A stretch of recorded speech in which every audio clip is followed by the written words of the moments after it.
Welcome to syncX, Fulfill Tracking. This tutorial will guide you in automating tracking info updates for multiple orders.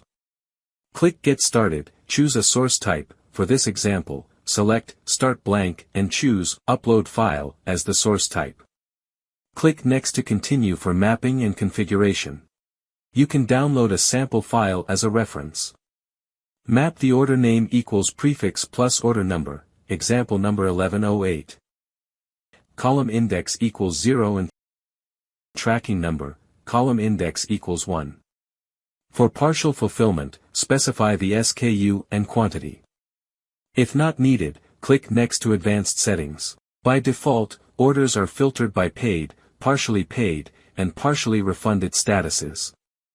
For example, you can customize filter column index is 3 for when the value is discontinued.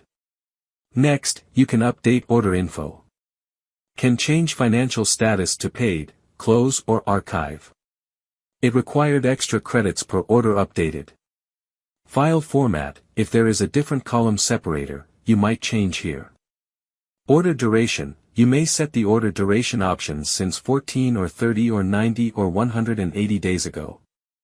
Find and replace, you may replace certain keywords for customization. Once everything was set, click Update Source. Click on Start Upload button, upload file and click Upload Now.